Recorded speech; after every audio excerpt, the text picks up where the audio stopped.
Hello and welcome back to the channel, and today we have a couple of topics to cover that involves Royce the 5'9", Yelawolf and Eminem's lyrics on his latest album that just recorded Eminem's biggest day one streaming numbers. We already know that Eminem is a pure sales machine, and it's great to see that he's even getting bigger on streaming platforms. The top male artist of the 2010s is also doing it big in the new decade, and this is something we like to see as fans. Before we dive right in, yesterday I dropped 2 videos, and the latter, for those who didn't get a notification, is about rappers reacting to Eminem's latest album, so check it out if you missed it at the link that pops up now, or visit my channel page.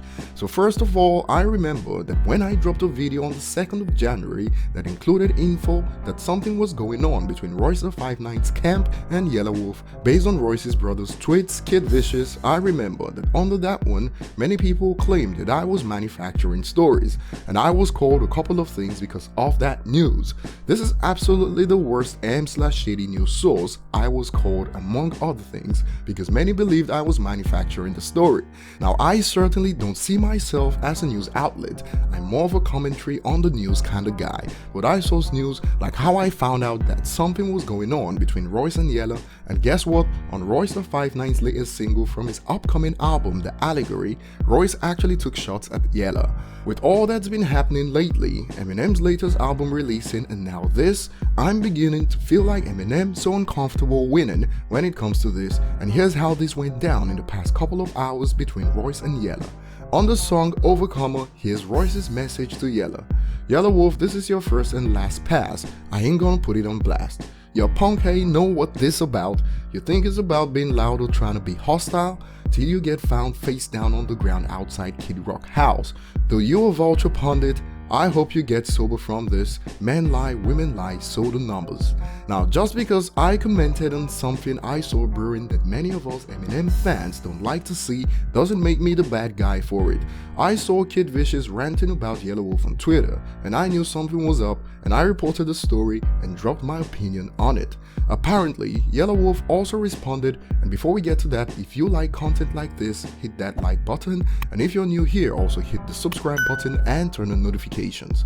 So according to Royce the 5'9", Yelawolf responded but shortly after deleted it, but Royce took a screenshot. It states, "You and me music video dropping soon from the sold out Fillmore in Detroit, but numbers do lie, don't they, Royce? Yo Eminem, get your hype man before the wolves do, I ain't worried."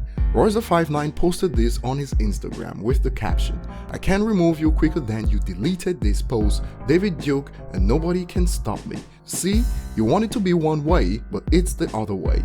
And before this went down, I got a hint from his younger brother, Kid Vicious, who also responded to this post stating, "I will break every bone under that weak cowboy hat, you and Kid Rock."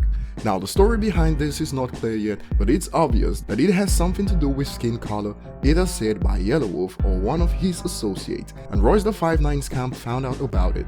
It's sad because I like them both, but since Yelawolf is no longer with Shady Records, Eminem didn't step in to iron the issue out. Going through with the song with MGK also didn't help matters, and I'm not explicitly saying that's a bad thing, but it's not a good look.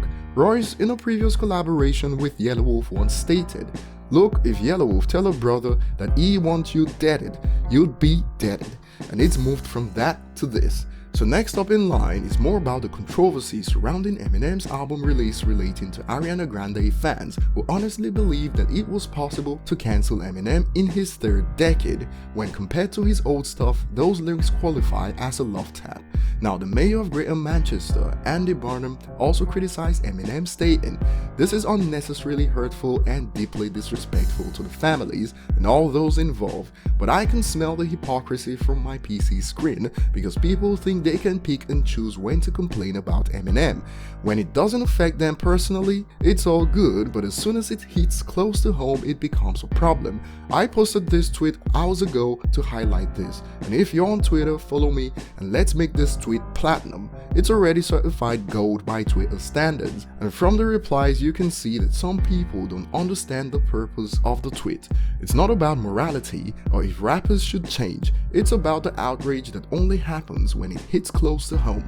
Baghdad, Pakistan, etc. are far from home, so it's fair game. And how about returning the £2 million Eminem raised for the victims, since they are worried about lyrics more than reality? So that will be all for now. Remember to like and subscribe if you haven't, and see you in a few hours.